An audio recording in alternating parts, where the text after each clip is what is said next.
day that I was born, right?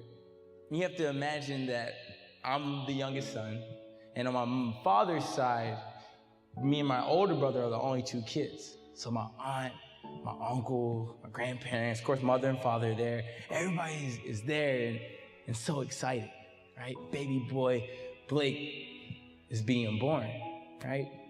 And of course, my birth happens and the doctors rush me right out the room.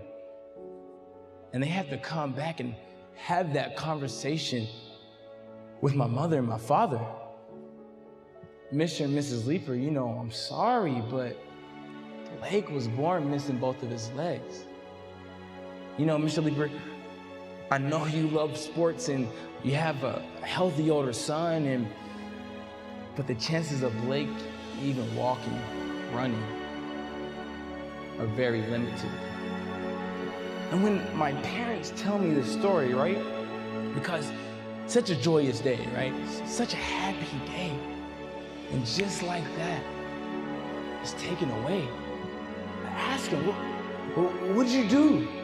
I asked my dad, who'd you hit, right? Like, I know you, like, who'd you hit?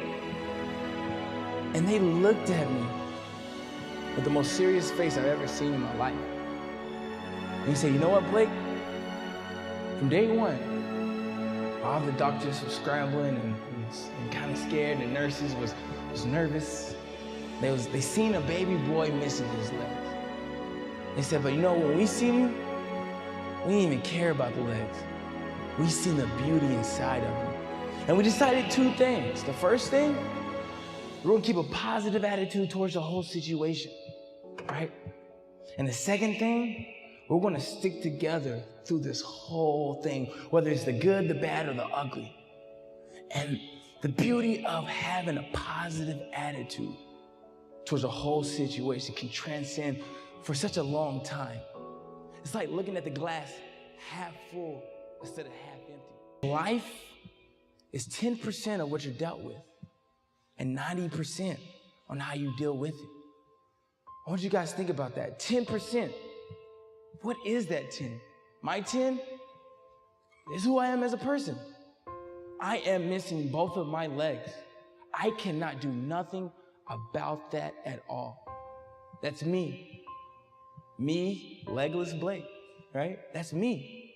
But I still have 90% to show the world what I truly can do. I still have 90% to wake up each and every day, put one leg on at a time, and put a smile on my face and walk out the door. You see me, yes, I do have 2 disabilities, but I still have 1,000 more abilities to show the world why I'm a truly special person. I still have 1,000 more abilities to go out there and work hard, give it all I got, and never, ever give up.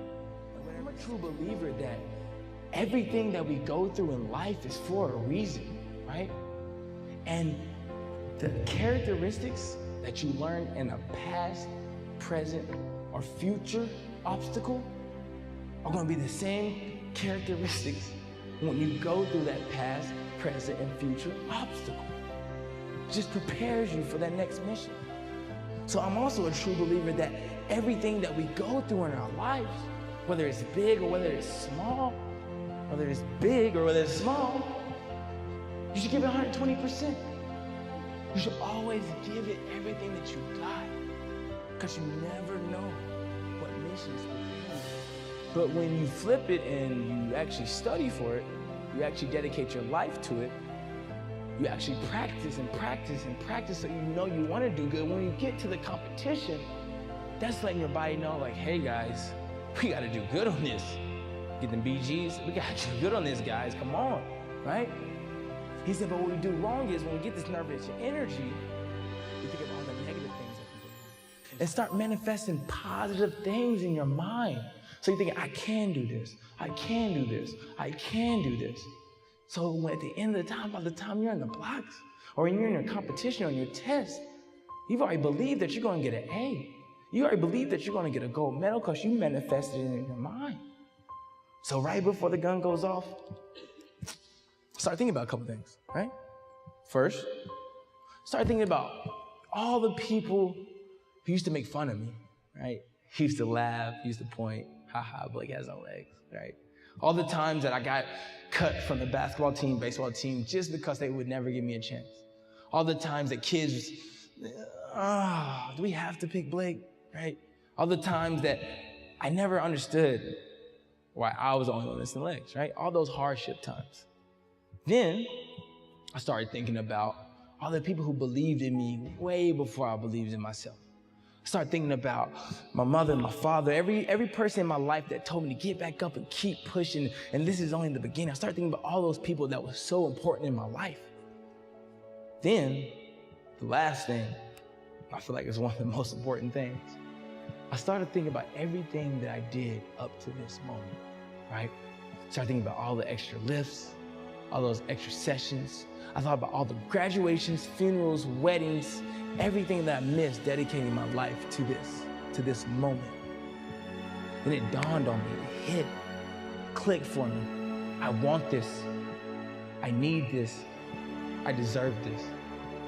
It was just like a factor, like, what sense does it make for me to train all this time, for me to work this hard and get to the top of the mountain, to the peak of the mountain and say, you know what? I'm not ready, and turn around. That's ridiculous. That makes no sense whatsoever.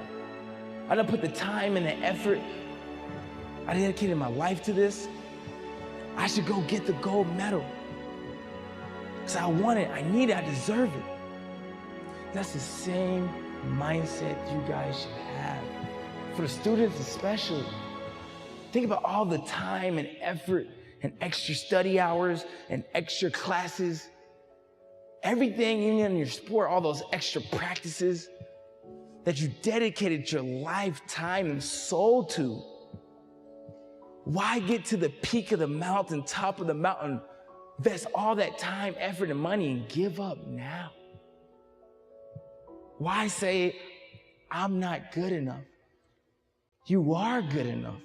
You invested all this time to get to this point in your life, and you want to give up now? I was born. Doctors said I would never walk. They said I would never run, jump, play. They perceived me to live a subpar life. And I'm standing in front of you today saying that I'm one of the fastest runners in the world. If that's not a testimony, whatever you want to call it, it's letting you know that whatever you go through in life, whatever that obstacle or challenge might be, with the right heart, the right mind, the right focus, the right team, the right positive attitude, the right perception, you can physically, mentally overcome any challenge that comes your way. And that's my quote. It's from Dr. Martin Luther King. He said, if you cannot fly, run. And if you cannot run, walk. And if you cannot walk, crawl. But whatever you do, you must keep moving forward.